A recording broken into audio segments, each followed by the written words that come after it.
So Commander Ken Maroon, Yes, sir. Department of Computer Science here, a permanent military professor. I want to dig into all that type of thing. I want to dig into, in particular, your research interest and the things that you've been doing over the course of the past few years in wargaming. That's one thing that we've touched on in past podcasts and past film series, but we haven't really dug into that deeply. And you are the Naval Academy guy for that particular purpose. So we're going to spend a lot of time on that. But before we do, Yes, sir. Let's talk a little bit about your background. What's been your path? What brought you back here to the Naval Academy? Well, actually got me here first. I was a 2001 grad. Yeah. I came out. I started off coming out here to be being an NFO. I was on the P3s. I had some medical issues come up. Stopped doing that. Became an information professional, so Navy communicator type, mainly because they needed people at the time. Yeah. And I have a computer science background. I was a computer science undergrad here. I did that, loved it. Kind of had a slightly atypical IP career, and I got to see a lot of the science side of the Navy. So doing tours. I had a Pentagon tour when I was an LT. Yeah. Which kind of neat seeing the way they shock to the system. Yeah.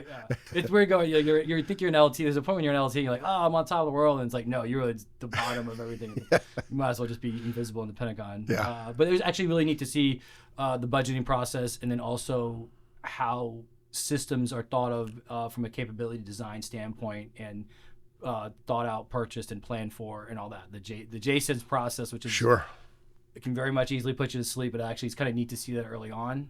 From there, I got to go back. I got to go to NPS, and that really changed my perspective. The Naval Postgraduate School in Monterey, California. And Monterey's good living. Yep. But the neater thing was to actually look at a naval problem, look at the way the academic side of the Navy, and it really changed the way I thought of what I wanted to do. There's always a golden path you can take to command, and they've seen those charts, but there's other paths in the Navy, and you should, if you pick one that you fits with your personality, which I think did, it got me more motivated in going in to see that academic side of the Navy. And so after that, kind of turned around, did tour at SPAWAR, again, getting to see the science side of the Navy and the research, everything from dolphins to unmanned vehicles to rockets. Got to do a year in Afghanistan with doing work with the 82nd Airborne, and then they were followed on by... As an IA? Yeah. Individual augmentee, Yep. In Kandahar, kind of working with a lot of servers and providing networks as a service to the intel cell. Yeah. Got to go from there. Got to join. Went straight from that right to the USS Boxer, which is I'm kind of happy. It's neat to see it in the news now and getting to work. I was the electronic materials officer on that. So again, making systems work, trying to get a team, being in charge of the ICs and the ETs of keeping the communication lines and the sensor lines up. Went from the Boxer, got to go to Missile Defense Agency in Colorado Springs. So it was nice being near the Air Force Academy. Yeah. But that was going from tactical to strategic, you've kind of covered the whole breadth of this. And that's the kind of neat thing I've done. I've done everything from planes to ships to ground to all that. So it's very much it's a very wide breadth of stuff to see. And so that's what well, as I mentioned before, I mean, as the Academy's go-to guy on wargaming and some of the experimentation that the Academy's been doing in that space, having that full spectrum of experience, I think, is critically important. Yeah. So that path then directly from SPAWAR to not from SPAWAR to Afghanistan to the Boxer to missile defense. Got to go back to NPS. That's when I got picked up for a PMP. Right. Back to NPS. My background in NPS was in modeling and virtual environment simulation. Got it. So again, that's the modeling and sim piece and their wargaming program out there. Dr. Jeff Applegate. He's a big he was my thesis advisor, and then he was on my dissertation committee. Wow. He's big on wargaming, and so and having that a little bit of a background to see that kind of made me real interested in sure. That. The timing of that couldn't have been better, right? Based on the needs of the Navy and someone's going to put you where you need to be. And, the culmination of a lot of things when you're where you need to be.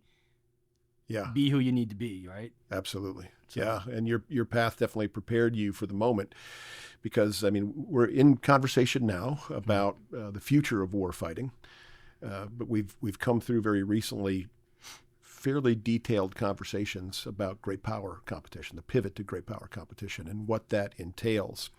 And wargaming itself as a field has changed pretty dramatically as a result of that. So maybe the most basic question of all that we could get into is, why is it called a war game in the first place? That I think any answer I give will make someone mad, because it goes like, why is it a simulation, or why isn't it a simulation, or what does the game mean? I think the whole community they go back and forth on this. I'm sure Peter Perla, who if you do see any more, if you Google that, he's got some great writing on it. I do think the idea is, it goes beyond simulation, because I think the idea you're going against someone else who's thinking. Right. It's about the competition. Yeah.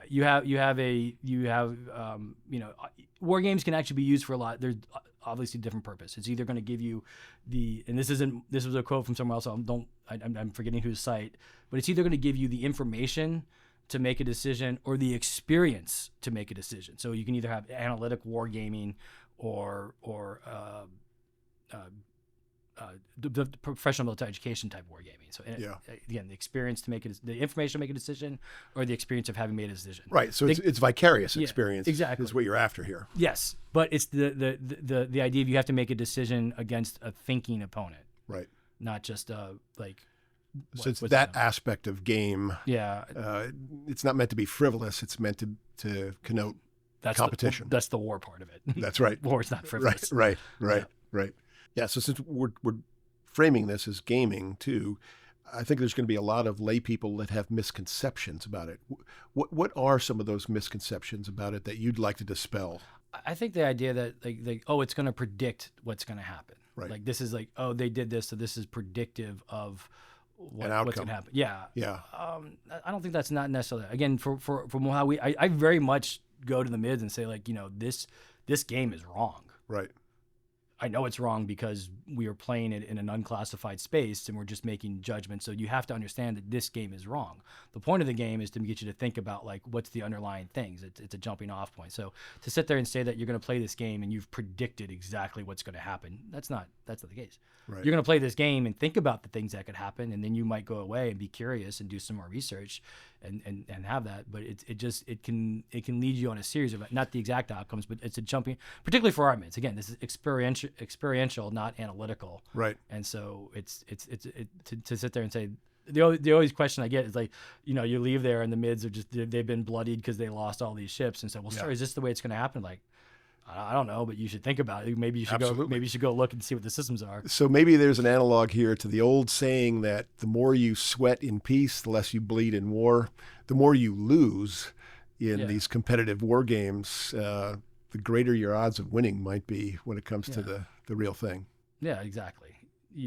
Simulated layups in basketball practice aren't the exact same thing, but if you do a simulated layup enough times, when you have to do the real thing, it just comes off quickly. Right. Decisions you make in the game, they're not the exact decision, but at least you've thought about it before. But playing against top tier talent in practice is useful. Yeah, it's super useful. I like that. So on the topic of games, it's often thought and said that many of the games, traditional games that people have played, from chess, the game of kings, to sports that people may play, they're meant in themselves to be a simulation of war, right? A way to think strategically or tactically about competition that replicates in some small way war. Of all the existing games out there, not the type of wargaming that you're doing now, but all the things that people engage in, what is the best simulation for war?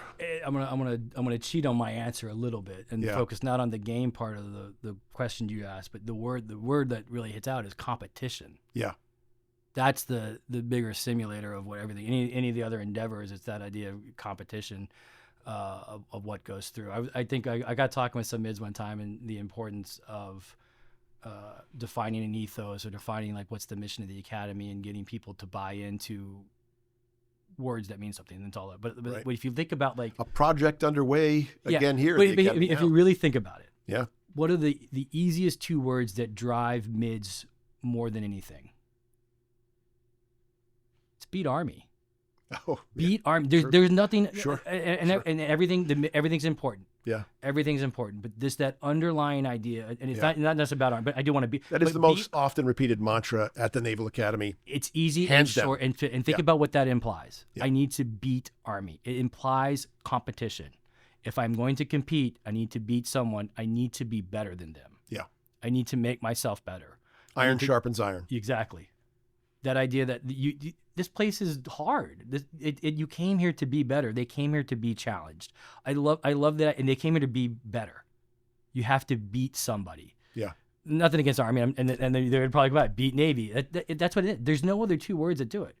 The idea, and so when you look at wargaming, and I'll flip back, the idea is competition. Yeah. We're making ourselves better through whether it's football and the excellence and the teamwork that comes to that, women's lacrosse, any sport that goes through, any or even our competitive ECAs or and even when the cool thing with the Sea Trials one is like they're competing. It's like when I play on Saturday, I don't keep points because I just want them to learn. Yeah. But they care about the points and the scoring part of that, and so it's a matter of company pride. Exactly. In that case. Beat Army, the competitiveness, like everyone's coming here to be better. Yeah. Right now, other Army, they'll be our brothers again at some point, but when we get out there, so the competition, the idea that you have to make yourself better.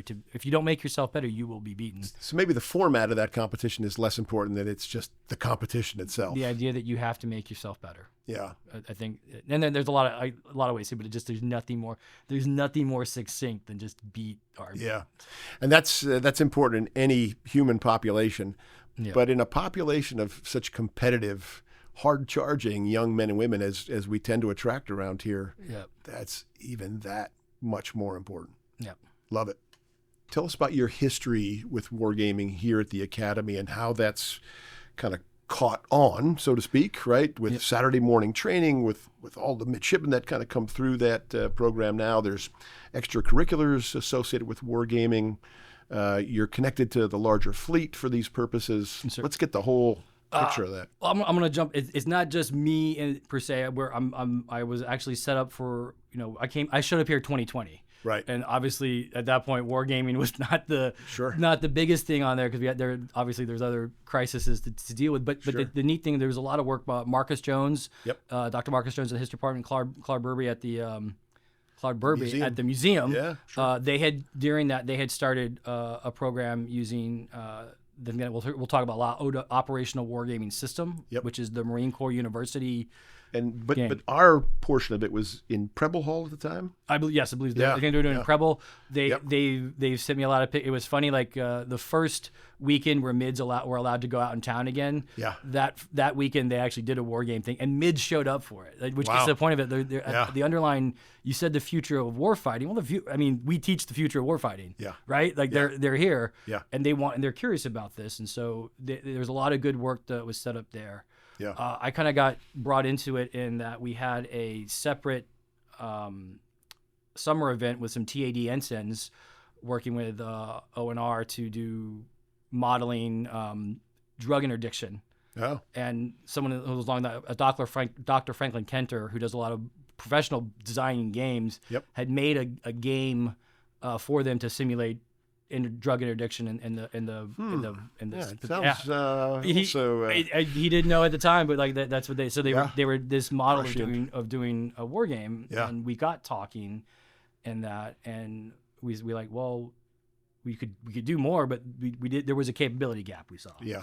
And so we put together a proposal to ONR, and they gave us some funding to bring some faculty together in the summer to talk about how they can do gaming, and then to just give us some seed money to go out, see how the Air Force Academy does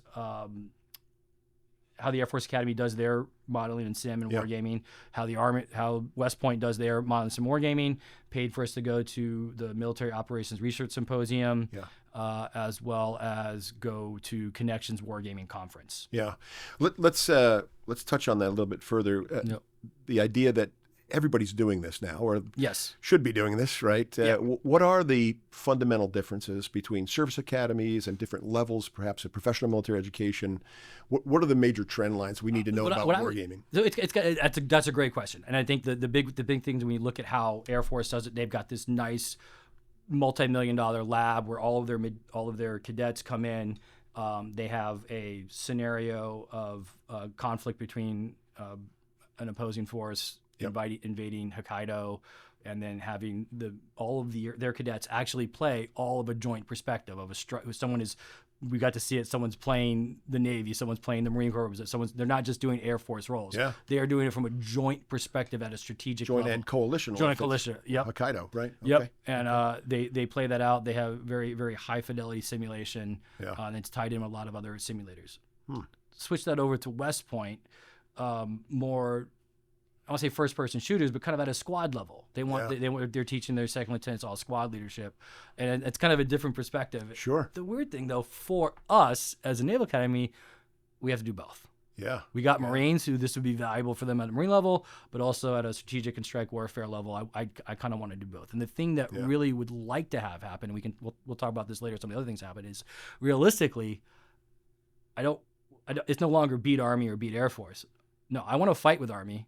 And I want to fight with Air Force. What I really want is I want a red and blue Air Force team, and I want a red and blue Army team, and I want a red and blue Navy team, and then I want to get all the reds together and let's fight, and then all the blues together and fight, and actually do pre-commissioning joint wargaming. I think that would be extremely. And then we could also have and we're not the only commissioning source. Yeah. ROTCs are out there too. Of course. Let's get them in there and let's actually start thinking through this. What's the primary benefit of giving that strategic perspective to the pre-commissioning level, to midshipmen, cadets at the Air Force and West Point?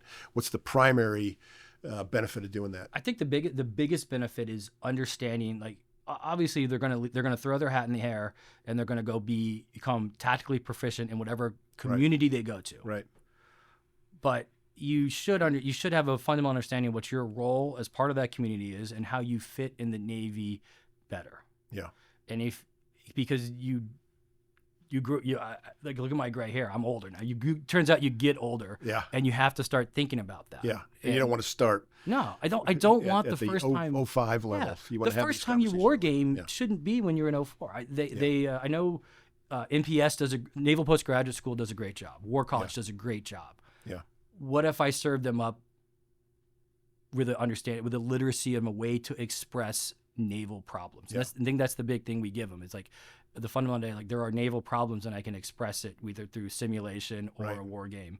And so, I've gone to the Sea Air Space Convention. They always have they'll have Marine Corps University, War College, and NPS all there talking about war gamers. And, like, in all honesty, like, I get your gamers first. Yeah. I get the first crack at them, right? Right. And so we can serve them up with a literacy. The other benefit is, there are certain people that when they see certain mids, it just sparks something in them, and they are super interested. They want to figure things out. They want to look at. There's a curiosity that is sparked, and when you spark that early, they'll just carry it through with them, and they'll be thinking about these things and have an idea of that the whole way through. Yeah, and participating in wargaming as part of a company, in Bancroft Hall and so on, but. Since you said that there's a cross-section of them that really get interested, really do a deep dive into this, I assume that's part of the extracurricular activity, right? Extracurricular activities that happen. The Wargaming Society, they've gone out. The Marine Corps University hosts some computer-based training. We've had our mids, for lack of a better term, fight in that. Yep. I have a... They also build their own games, and they build, I think with the NAFAC, I've had mids come up and they made a... They've used a commercial wargaming platform to actually make their own simulated nuclear conflict, but they just get more literate. Yeah, it's scary. Yeah, but it was really cool too. And then along with the joint side of it, the joint things we send about six or seven midshipmen out to it used to be at Naval Postgraduate School, but now it's at Air War College at Maxwell Air Force Base. Down in Alabama. Yep. And they go down. You have 6 of our mids. You have ROTC midshipmen. You have West Point cadets. You have Air Force Academy cadets. We had a Space Force ROTC there, and then they just go and they learn wargaming from Air War College or MPS, and then they do a war game at the end, and they all see the different ways that each of those services look at war better. Can you walk us through an executive summary of that experience. Whether it's midshipmen going down to Quantico, to Marine Corps University for a set period of time, or they go down to the Air War College at Maxwell. Tell us a little bit about what they're actually physically doing and experiencing in those settings. In those settings, the actual internship is sponsored by Defense Threat Reduction Agency, DTRA. So their focus is, when it gets to the final war game, their focus is nuclear, the employment of nuclear weapons, and how they're doing things. It's a 3-week program. And these are classified then, if we're talking about yes, yes. So they're behind the green door, as they say. They're in a skiff doing these primarily. And these are it's kind of neat because they go there. They get classes in the basics of thermonuclear war, and then also the principles of wargaming. In past years, they've designed their own war game there, and the Air War College actually runs them through a free war game, which allows them to play as opposing forces, and it is behind the door. It's improvisational. A little bit of improvisational, but they're asking questions about what they can do, what the state of the world is. They're replied back. They're asked for a decision, and then they're playing nation states of how. And they're unbalanced. It's an asymmetric game, and they see hey, what's the value of having one nuclear weapon or no nuclear weapons, or the threat of having a nuclear weapon, right? And the different scales of the neat thing is, I was actually, just for spring break, they invited me back down to be part of their white cell for when Stratcom runs this game, the Power Wargaming series, to be a white cell on that. And then you're watching, it's funny, the actual previous Commandant Buchanan, Admiral Buchanan now, was there running, and so they're running the level, and one of the West Point cadets who had done the summer internship got to come back and be a white cell for that program. Really? And could you, as a cadet, to get to sit in and watch how flag level decisions are played out on a strategic level, even if it's just simulated. Wow. But that's a window into something that I'm sure most people would never imagine. I know, cadets and midshipmen, having the opportunity to participate in. Yep, and then and the other thing too, and I'm sorry to interrupt. No. The neat thing too is they're making connections. There's a social aspect to it, and then those are connections going across that we don't know. Right. They're their future coming up. So maybe 20 years, hey, I remember you from the thing that we did. Sure. And, now we're doing it for real. So, that's fascinating. Yeah, it's a neat program. Yeah. So on this idea of the extracurricular, the society for wargaming, how many mids are we talking? What's the scale and scope of this? I don't know, maybe 30 to 40 mids on the extracurricular. Okay. The big thing that happens, and this is neat, so our larger event, the Sea Trials event, which is when we have all 1,000 plebes all fighting 36 concurrent Indo-PACOM conflicts. To do that, I can't run 36 games. Right. So to set that up, the midshipmen themselves have built a training program to train 36 other, usually third class, to be a dungeon master, to be a game facilitator. Yeah. And so they're every weekend we're bringing in 2 to 3, upwards of 3 companies right now every weekend to expose them to the game, but to train their third class, this is how you run a game. So I love that. We often use the framing here at the Naval Academy of opportunities. We talk about this in leadership all the time. There are some opportunities for the all, every midshipman has to have these leadership development experiences. There are some opportunities for the many, and which is some cross-section of the brigade. And then there are some opportunities for the few. The wargaming society, the extracurricular, that's the few. Yep. But what you just described is for the all. Every midshipman will have some exposure now to wargaming and the principles of wargaming, and will somehow accrue the benefits of participating in wargaming here. Everyone. Starting in plebe year, that's a Saturday morning training kind of thing and beyond. And it's getting them just initial exposure with Saturday morning training. They do that plebe year. Yep. Some come back their third class year, and they'll help and train, and they'll learn how to facilitate a game. Yep.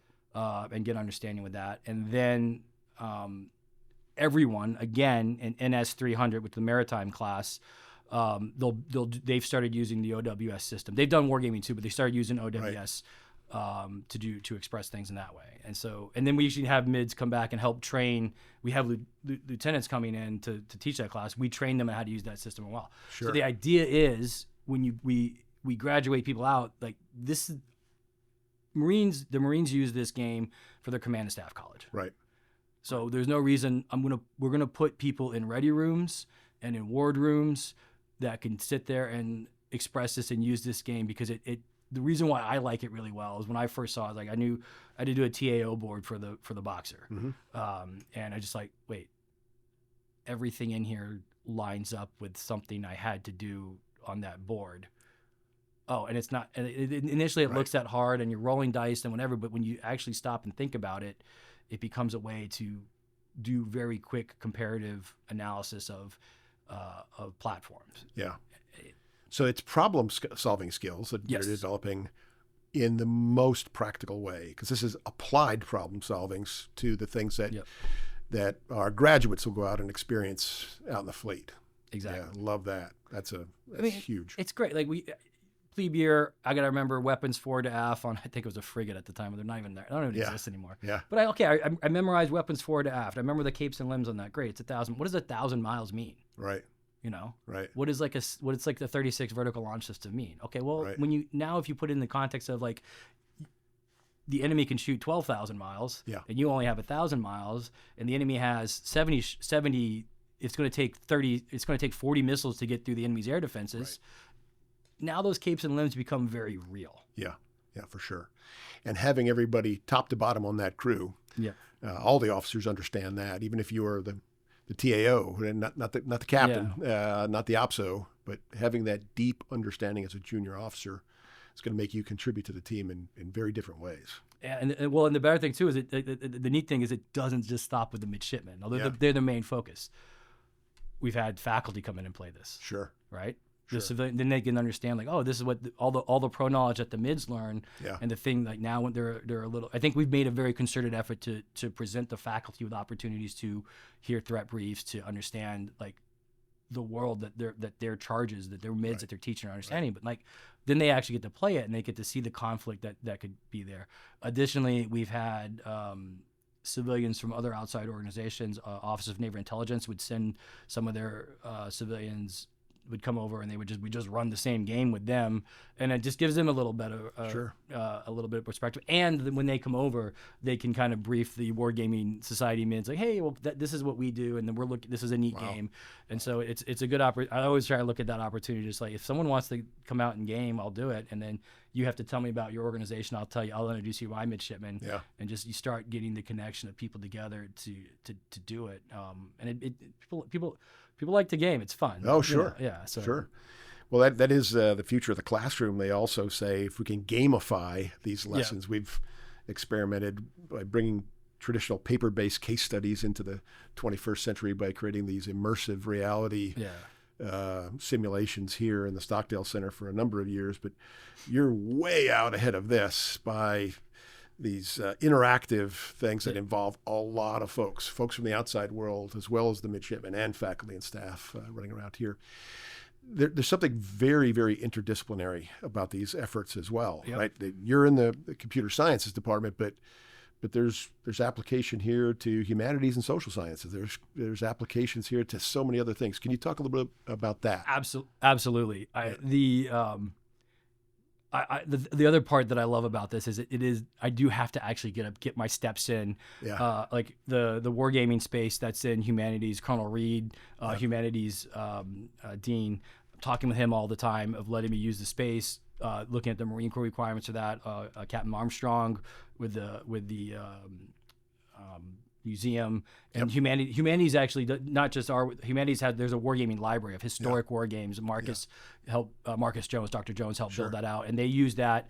That's another way. Well, they'll have the mids pick a historic game and play it to reinforce that. They use that for classes. In the math department, like I said, I work with Dr. Franklin Kenter. We've done some research. All of the games we keep turn sheets. We keep how they write down answers, how they feel about stuff. So we've done sentiment analysis on a lot of those sentiment analysis. Yeah, so we'll actually we'll scan everything in. We'll have the computer convert all the words to something we can tokenize or read, and then like just run to see are they hitting the learning objectives, and we're looking to do studies in that. The math department runs. I actually was just working with Dr. Max Wakefield. He's got a theory of wargaming, which gets into the math, the prisoner's dilemma questions, that side of things, of all the underlying math and probabilities that go with wargaming that you can think of, and he's doing some really cool stuff there. And then you come all the way back to coming back to Luce and ProDev of NS300. I have to say the lieutenants in there, Lieutenant Consurgis, Lieutenant Krause, and Commander O'Neill. All of them in ProDev have done a great job of looking at this, iterating on it, building structures that it's one thing to play the game, but to build the infrastructure underneath it to get a meaningful grade out of it, to get meaningful interaction out of a class of like 20 people is difficult. And they've done a really good job of iterating through that. And on top of all that, training their staff of lieutenants, and the lieutenants, this is beneficial for them too, because they can actually get this out there. They're leading these games. Yeah, exactly. Yeah, that is what a great opportunity for them. Now, you used the term a moment ago, learning outcomes. Yes. Can you give us some examples of the learning outcomes that you're after, whether it be in the Naval Science 300 course or any of the other things that you do around here? What outcomes are you shooting for? I know this is all about critical thinking. Yep. And I know this is all about interdisciplinary thinking. What else are we really after? I think for the initial Saturday morning training, it's Saturday morning. You're a freshman in college. You're coming out. Yeah. I have a captive audience because they have to be there. Yep. But it's that initial exposure. Yep.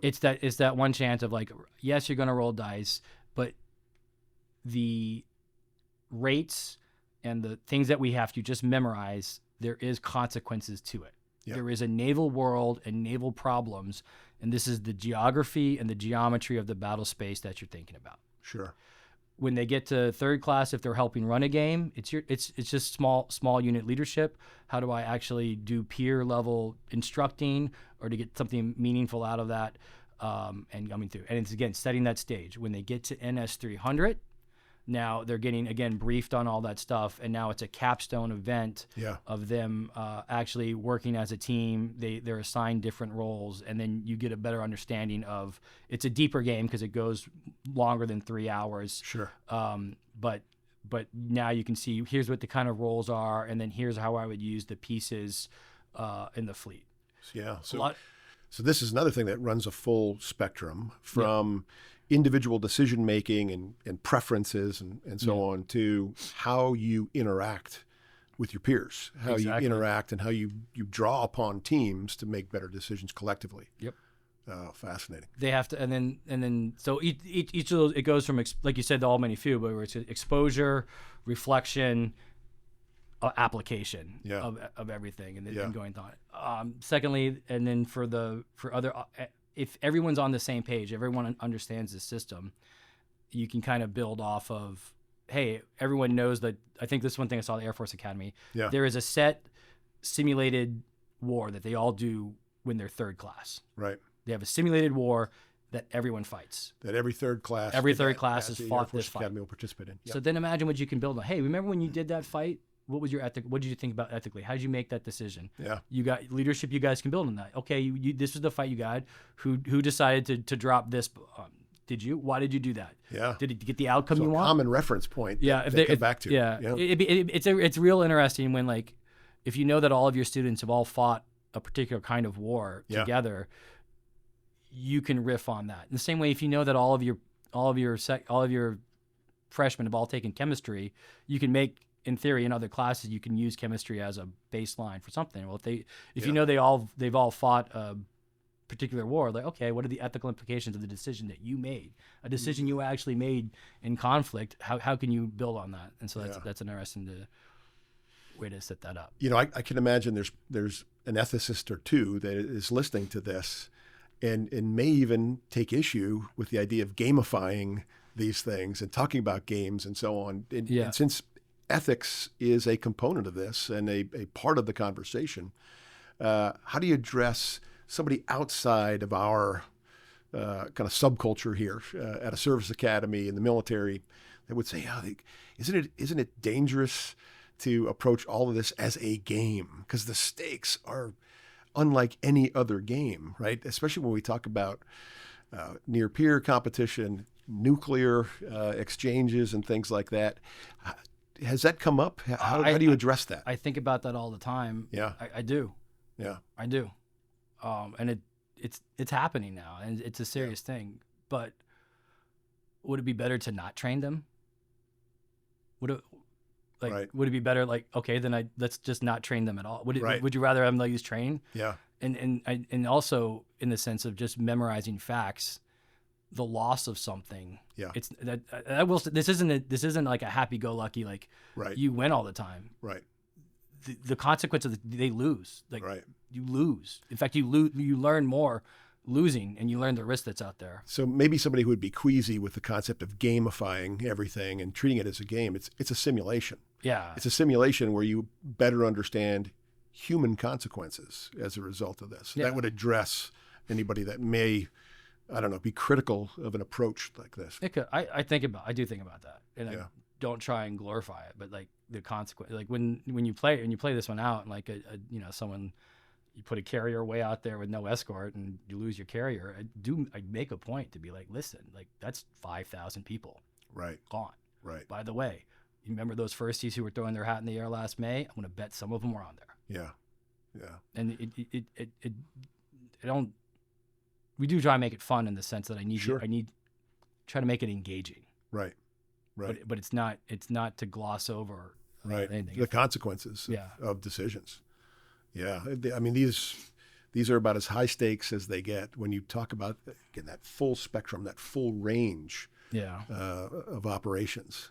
That's really interesting. And there's a lot of weight on you then, and those who design these games and oversee the execution of these games to have people better understand everything that's on the table for this. I think I think they do understand the stakes. And if anything, I think that it makes the stakes, you see it. Yeah. You see the consequences of leaving things unattended. Yeah, and better decision makers are going to save lives in the long run. Yep. Right. That's that utilitarian calculus we talk about over here. It's cheaper to make it. I guarantee you, it's cheaper for the taxpayer for them to make a mistake Saturday morning with me than out there. Yeah. Much cheaper. This is a great investment in that sense. I could trade 1,000 people with like $300 worth of dice. It's less than $1 a mid.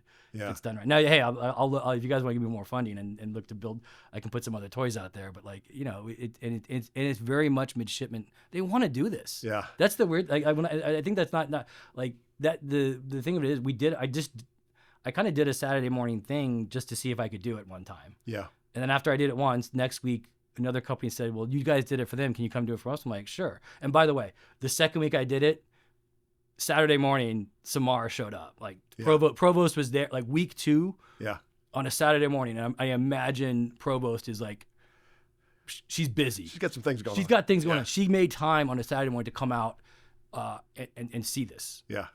And there's been that's a big endorsement to leadership. It was huge to see and then it's been driving like since then. It was like, well, then the mids, they did. I was just do this whenever the mids asked me to come out, and then all of a sudden a bunch of them said, well, we have this sea trials thing. Can we build it for sea trials? And that's a huge thing to go from saying like, just one company a weekend to like, can we do 1,000 people at once? And I was like, I don't know. That's big. Yeah. Well, let's since we mentioned the provost. Yes. I know for a fact that it warms her heart anytime we can bring capstones into the conversation. Let's talk about that, because that's the other end of the experience, right? Yeah. The 47 months that we have them, you've given a really clear picture of what occurs in plebe year, that freshman year experience. Let's talk about at the other end of the 47 months, the capstones. Give us an example of a couple of fun capstones. The cool capstone is every year from the wargaming. I'm going to go a little bit broad on this one, not just wargaming capstones, but I'll start the wargaming capstones. Yeah. Center for Naval Analysis, Sebastian Bay, who actually previously had taught as an adjunct, taught a wargaming course for the humanities department on wargaming design. He also teaches wargaming design at Georgetown. He designs war games. He's been great.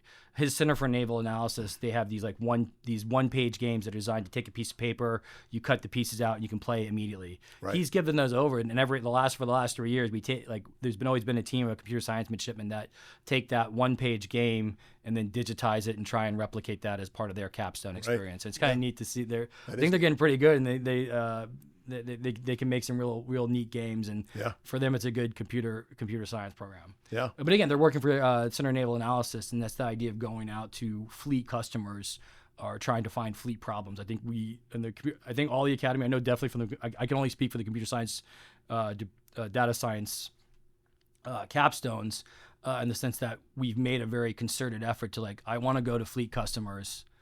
I want fleet problems. Yep. At the very least, my mids will find a way not to do it. We don't need purely theoretical things that go on a shelf. Yeah. The mids want to do it, and the sponsors want to at least they can use a lot of the natural midshipman talent, or at the very least, the mids get exposed to what the sponsors bring to. Com Sub 4, Vice Admiral Goucher, he came out last year. We had a few data science projects. They gave us a unclassed data set. They let the mids go crazy on it, see what they find. We have teams for InServ. They've sent us some data sets. We've had some computer science doing some app development for them. I have some data scientists looking at all of their other inspection data. They've gotten to do a lot of work on that, and they're actually getting ready to go down to Norfolk in mid-April to go see InServ in action. And faculty has to have a blast with that as well, because they're actually getting out and touching some of the things. Exactly. We've had mid. I know DevGrew's done. We've done some stuff from them that I think mids actually got awarded a NAM for their work that they did. That was a few years ago, making things. And Navy Achievement Medal. Yeah, so that's something they're going to wear on their chest for the rest of their career now as a result of something they experimented with as a midshipman. Exactly. Yeah, that's a pretty rare opportunity. There's not many things that do that. No, it doesn't happen. Yeah. No, it doesn't happen. But and they've made so sometimes they're wildly successful. Sometimes they just find a way not to do things. But at the very least, they'll get to see a part of the Navy. Like I didn't when I was a mid, I couldn't spell InServ. I didn't care what it was.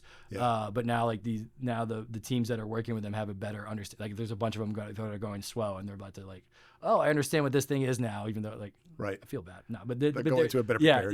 They're going into it understanding more. They've done work. We've done work for N81. We've done work for the Marine Corps stuff. It's always neat to get an interesting project. The mid's more engaged in that sense, and then. They see the relevance. Yeah, and the fleet, the fleet wants to work with them. They want to work with the fleet, and so it's great. Yeah, win-win, as they say. Yeah, it's a perfect win-win. Well, since we're looking for wins here, you mentioned a moment ago that if resources weren't a factor, if you had a blank slate and you could bring more things into it, this pod also goes out to all the alumni through the Foundation Alumni Association, Daily Shipmate as an example.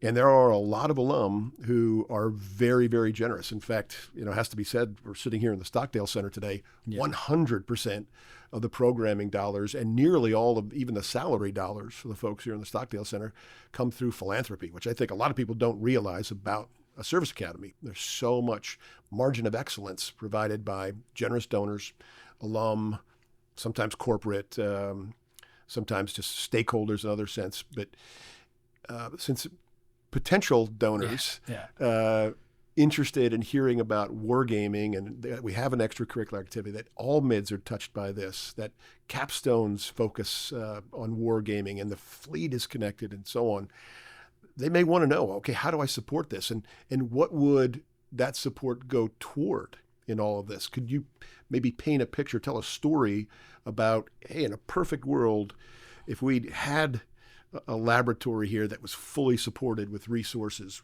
what would it look like, and what end would that serve? I think the bigger, the easy answer, like I said, Air Force has a really neat they call it the multi-domain lab, where they're talking on fleet chat. They're fighting a very much simulated war. Again, we are the operational wargaming system, which we've talked about. I should mention it's a tabletop based using dice to resolve conflict. Very analog. Very analog. Although if you've seen, I've got a very huge touchscreen TV that I had funding for, that we used to really present it and to play it out. I think we use some electronic means, but initially, like when I say that we do 1,000 people, that's like me and my wife cutting out a bunch of pieces so we can play 1,000 games, or the midshipman sitting down to cut out the pieces. And so, being able to field all that is useful, but being able to make a lab that could match, kind of what Air Force is, and then and do maybe the high facilities simulating a geeks terminal, or simulating something that approximates the type of thing being in a CIC. Yep. And the best part of it, if I can do it, so we have ship simulators here for future ship drivers and aircraft simulators for future pilots and all that, we could actually recreate the same systems that would be used in CIC, as you mentioned, or somewhere else. We could replicate that here as a simulator on the yard. That's the lab that would be. And it would be interesting 21st century. To now figuring out how to teach with that. And again, it's a little bit. Hey, I'm a computer science. Pro dev isn't necessarily my jurisdiction, but like being able to figure out how to teach, and I have to work with pro dev on that and figuring out how that goes. But at the very least, it gives us a piece that we could that dream of, Red Air Force, Blue Air Force, Red Navy, Blue Navy, Red Army. Yeah. Finding that thing that would allow us to do that kind of simulated joint conflict, I think that's a win here, a win in Colorado Springs, and a win in West Point. Sure. And that whether that's for if the everything's all, interconnected, the all or the few. I don't know what level that is, but maybe but we can start doing that, or finding a common platform. Just working to a common platform again with the ROTC programs or anything like that. All of the extra funding for computer infrastructure would be good. Like I said, again, I'm getting by like with dice and stuff like that, but that could be there. Further travel for the mids as far as reaching out if they wanted to do that kind of travel to other events would be good. And then, but again, a lab, you have to have a server space, maintaining that, and there are tons of good programs out there. I know that we've looked at stuff from the Norwegian Academy. We've looked at again what the Air Force has, some of the government stuff that's available to develop that and find the time. And then again, Sebastian Bay was an outside resource that came in. So bringing in true experts. In this area. There's a lot of good experts to bring them in to either talk to the mids or help develop programs like that. I love that. Since at the heart of all of this is human decision making, right? Yep. Making better decision makers and developing people in such a way that they are more broadly aware of what the challenges are out there in the operational art. We, of course, spent a lot of time around here talking about artificial intelligence, agentic AI, and what the future is looking like, at least in this moment, in regard to AI and its impact on an academy education, just the impact of AI across the board in national security. How do you think artificial intelligence, agentic AI, will impact wargaming going forward? Because certainly some of those same targeting decisions that were done in a very analog way, I don't know, just 10 years ago, 20 years ago, completely different picture right now with the various systems, Maven and so on. How do you imagine AI playing into both the simulations here in wargaming and AI impacting the things that are being simulated? I think the initial thing, if you look, there's been a lot of work done up the road at Johns Hopkins. Right. Applied Physics Lab. Applied. Yeah. I think if you Google that, and you'll see they're coming up with ways to have things take a set of orders and break down to COAs, and they're doing a lot of research in that sense. So I think all the commanders want to be able to take in a bunch of probably everything that we would do to do the intelligence preparation of the battle space, feed that into a large language model, something, and all of a sudden just generate the COAs or give you the first draft of a COA. That's what AI does pretty well. I mean, it does a lot of things, but agentic AI does divergent thinking really well. So it gives you options based on a large data set. As you say, intelligence preparation of the battlefield, enemy order of battle, friendly order of battle. You could program all of that in to do the scut work associated with. I think in that sense, being able to generate generate the COAs and then test them out. If you have your AI doing completely all that, that would be super interesting. I think they're working towards that. From a practical standpoint, what we would use it at our level of either giving each of the mids their own red team. That's the other thing. Right. You know, there is a little bit of like, it's a social aspect of like, sometimes you need someone else to play against, or you have the virtual twin, or having the mids just be able to have like, if every mid had like the program that they could just sit down and play. Yeah, play something. One of the we have. And it can't just be a human against the machine, because as we learned first with chess and then with Go, AlphaGo defeated the great Go master years ago, and Alpha Star, where the AI is playing StarCraft, which it has its own interesting. So that's kind of neat. But for the midshipman, from the professional level, having something they can play against would be really good. And then also, the generative AIs, when you for any of these war games that we play with the mids, there's a level of storytelling and things that I can bring to it, or any of the PMPs on the yard. That's the value of all the PMPs. We have done some of this before, so you can bring that fleet perspective in. Sure. And actually, you were talking some of the alumni and stuff too. We have our big game. Like we have alumni come back and like sit and just watch the games and be the adult in the room and try and translate what they see, but also having an AI that can kind of do that kind of idea. Yeah. Or making, I think a lot of the mids, they want to make an AI that can play whatever game you're going, and like, is it like, hey, would you like to play a game? Yeah. And hopefully you can see what happens from that. Yeah. So that would be interesting to go for. Yeah. How interesting would it be? It sounds sacrilegious. I notice some people are going to listen to this, but we've had conversations and done some experimentation with using AI, again, agentic AI, as a leadership coach. In fact, we've talked to a couple of private sector companies about that and what that might look like in the future, and even, again, done some experimentation there. Can you imagine having a graybeard warfighting mentor that's actually a machine that has been programmed with or trained on so much data that it could replicate what a traditional graybeard, which is a euphemism for a very, very experienced elder statesman, right, who's kind of been there and done that in the past. Can you see a future that would lean on AI in that way? I mean, well, we have like all of the game states for that, but if you trained it out, let's say we had like an AI graybeard, and then like the mids can submit what their move is, and you can just ingest that in and put the pieces on the board of where they are, and then this graybeard would give its like, I think that your plan is. Why does the carrier not have an escort? Why is where is the E2D at? Why do you have no strike? If it could make that level of or personalization, that would be interesting. And then, because otherwise, obviously we have our instructors, but there's only so many. Then it becomes this thing of like something they can punch against. Now I don't want the thing to play. If it got to the point where it could plan for them, then we're selling that to the Navy. But giving. And you don't want to outsource critical thinking associated with coming to these decisions. That's the hard part. Which is the problem with AI, just more broadly, is how do you ensure that it augments thinking? How do you leverage it to be better yourself, but not have AI replace human reasoning? Or grit. There's a certain amount of like, when you look, there's a certain amount of like making you look at a chessboard and wrestle with like the decision, rather than just saying, hey, go to Google, look up, this is the state of the board, tell me what the thing is. Right. Yeah. It's kind of neat to program something that plays chess very well, but there's a value to struggling through the game of chess, right? For sure. Same thing. Yeah. This is the promise and peril of AI in a nutshell. We talk about it in various other contexts around here, but certainly as it relates to wargaming, that's critically important.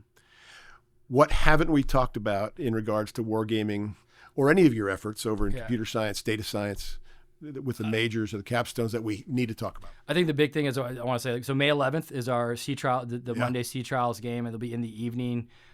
Jim, we always ask for volunteers, so people coming out, and I know. Well, paint us a picture. What will they see if they you'll come see as a volunteer? You'll see 36 tables with Where? In Alumni Hall. We're in Alumni Hall. There's 36 tables. At every table there will be a youngster, probably a youngster, as well as a faculty and or alumni, or for lack of a better term, graybeard, with a clipboard. And then all 36 companies, they're split in half. Half of their company plays blue against a random company, and half of their company plays red. Yeah. So the opposition force. Yeah. Yep. And so the it doesn't matter what team you're playing, you get half of each. So there's no. It helps with the balance. And then they'll play their games. They have operational objectives that they're trying to complete. At the same time, since it's so many people around one table, the faculty advisor we have a set of pro knowledge questions. You do have to memorize some things, and we'll be asking the teams in that, and it's scored out. It's a lot of good. It's pretty neat. So that's May 11th in the evening. May 11th. I love it. Well, we'll put that marker down, and I'm sure you're going to get more interest over that. And until then, if you are on the yard on a Saturday morning, pop by the basement of Mahan.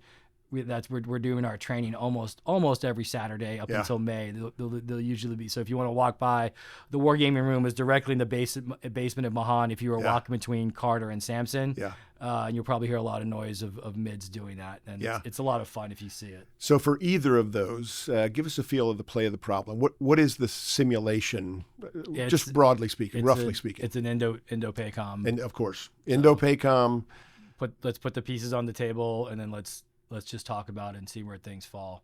And I think so. The pivot to Asia is a reality here in the development of midshipmen. It was kind of neat because so everything with Iran that happened on Friday night, but the beauty of this system is I have to give a lot of Colonel Tim Barrick built this for the Marine Corps University. Like I said, this is not my day job. I teach computer science. So the beauty is orders of battle. They're doing constant research on orders of battle or interesting things or keeping things updated. And so I just have to, for lack of everything good I do, I steal from the Marines. But we use their system, and then we can just sit there and take the pieces and build out all the pieces from the Iran, the Strait of Hormuz. So we could build that. And then you've got that kind of global flexibility to shift focus. We had Norwegian midshipmen visiting, and just went in there. Okay, what's the Norwegian order of battle? Here, let's just put this up on this map. Oh, the Northern Defense of NATO. Yeah, and then let's put red forces up there. Hey, here's what we're bringing to the Americans. Let's put the Norwegian stuff up there, and they've got these cool. I think they're called Skold, which I believe means shield in Norwegian. I'm saying it wrong, so please don't get mad at me. But they got to see their Corvette or their missile, and you can see it up there. It was kind of neat to bring them in and show that it's always neat to. All the other countries are built out there, and so to show that, great. And you can go from a lot of different angles. And since you mentioned the Marine Corps, I mean any Marine that's been stationed on the East Coast of the U.S., I mean that northern tier of NATO, defense of. Yep. Annual, sometimes more often than that, exercises with the Norwegians that'll warm their heart. Yeah, no, the Marines love it. It's always neat. I got to go. They got to go down to Quantico for a week, and they get to train out there. I know actually, Dr. Wakefield and Dr. Jones have both gone down to do some training on this game. So it's pretty cool to get to do that, and then the rules are there, but it's loose enough that you can shape it to again hit whatever learning objective you want, whether that's focusing on math or focusing on making it very, very high fidelity, hit all the realism, or strip it down to make it play faster, just to keep so it's interdisciplinary in the sense that you've got all these different academic disciplines that are represented in the play of the problem. You've got a global look, so you can essentially do a deeper dive into any region of the planet. Is there also different forms of warfare? Because many of us think when we think of wargaming that you're discussing great power competition, so U.S. v. China type things. But can you also do counterinsurgency operations? Can you do other You can do missions? With this particular simulation, you could do land combat. I'm Navy. Of course, focus on that. Yeah.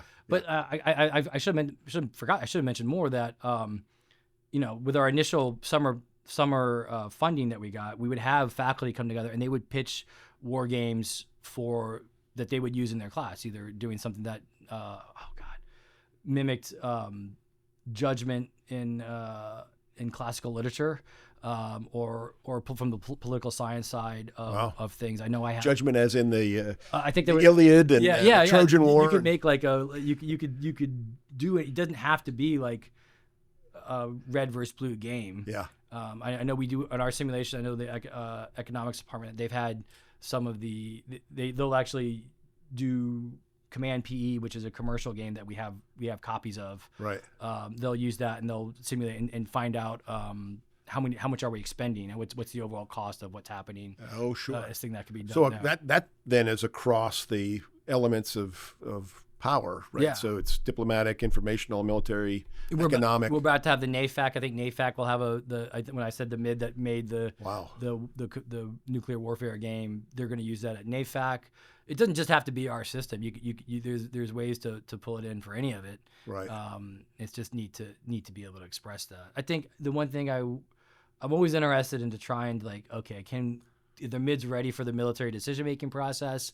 I don't know where that fits in. There's a part of me that would love to okay, listen, this is everything that goes into it. It might be a hair. That might be a hair much, but it would be interesting to do that. As in developing annexes and actually just walking the whole process, not building an op board, or maybe hey, if you did take an op board, what's the part of that? Because that's painful enough to do as a junior officer. Yeah, that's why I try and keep it. Yeah, so maybe that's not a game anymore. That becomes scut work. Yes, yeah, that's why I don't. Yeah, so it's again there is a right amount. Yeah. Because they're college kids. I love them. Yeah. And they're going to do great things, but they're finding that right amount has been a very iterative process, and that's the fun. Sure. I've been glad that they've let me work with them to do it. So what I hear then is the value is in the exposure. Yes, you're developing critical thinking skills. Yep. Yes, you're developing decision making skills. You acknowledged from the very front end that they're all going to go into very tactical roles as junior pilots or ship drivers, surface warfare officers, or Marine platoon commanders, whatever the case is. But they'll be much better informed about the larger picture of the operations in which they'll be plugged into in this process. So and Naval Postgraduate School, War College, Marine Corps University, they're great they are excellent at this. Yeah, I am not saying that this isn't. I'm not that level, but I just want, like I said, I get the gamers first. Yep. I want to give them a product that when they see it again, this is exposure. I don't want the first time you've done some level of wargaming to be when you're in 04. Yeah. Well, I think mission accomplished on that end. Yeah. Ken, I got to tell you, this is exciting stuff.